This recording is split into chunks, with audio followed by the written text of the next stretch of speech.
एक बेटा ऐसा था जो भगवान से पहले अपनी मां का नाम लिखता था। साल गुजरते गए, नौकरी बदली, शादी हुई, बच्चे हुए, लेकिन उसकी यह आदत कभी नहीं बदली। स्वामी, मैं इस भक्त की परीक्षा लेना चाहती हूँ। आज तुम्हें एक चुनाव करना होगा। एक तरफ मैं हूं और दूसरी तरफ तुम्हारी मां। प्रभु, अगर मेरी मां ने मुझे प्रेम करना नहीं सिखाया होता तो मैं आपको पहचानता कैसे? पीछे मुड़कर देखा।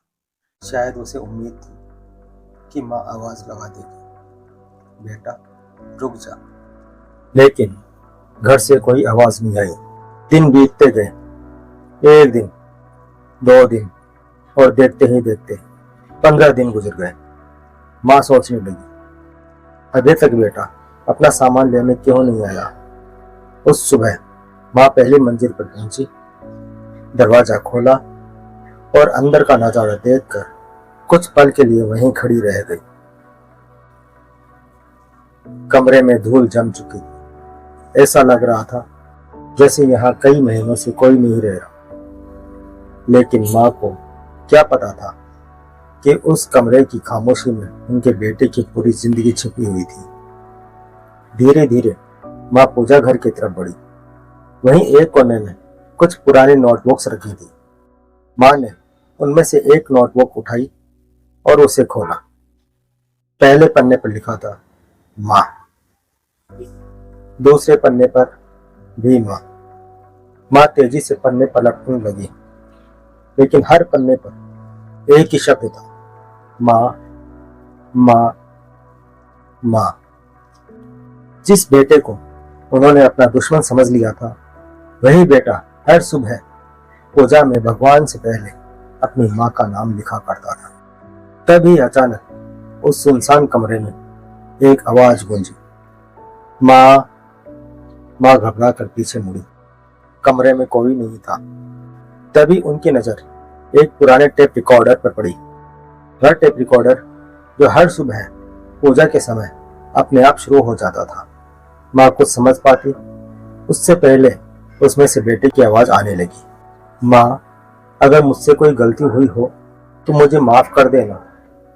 मैंने हमेशा कोशिश की कि आपको कभी कोई तकलीफ ना हो।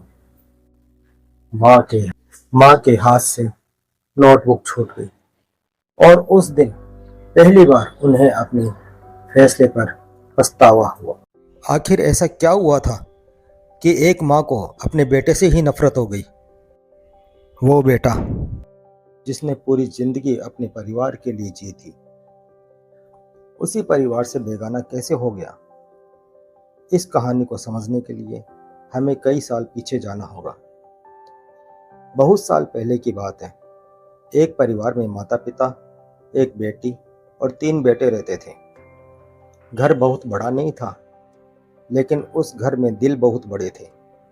तीनों भाई एक दूसरे से बेहद प्यार करते थे और सबसे बड़ा भाई अपने दोनों छोटे भाइयों को भाइयों से ज़्यादा अपने बेटों की तरह चाहता था। बड़ा भाई हमेशा छोटे भाइयों का ध्यान रखता, उनकी पढ़ाई हो, उनकी ज़रूरतें हों, किसी बात की परेशानी हो, वह हमेशा सबसे पहले उनके साथ खड़ा होता। छोटा भाई भी बड़े भाई को सिर्फ भाई नहीं, अपना सहारा मानते थे। समय बीतता गया, तीनों भाई बड़े हो गए। सबसे छोटा भाई एक दुकान पर सेल्समैन की नौकरी करने लगा। मंझला भाई एक निजी कंपनी में काम करने लगा और बड़ा भाई एक फार्मास्यूटिकल कंपनी में नौकरी करने लगा।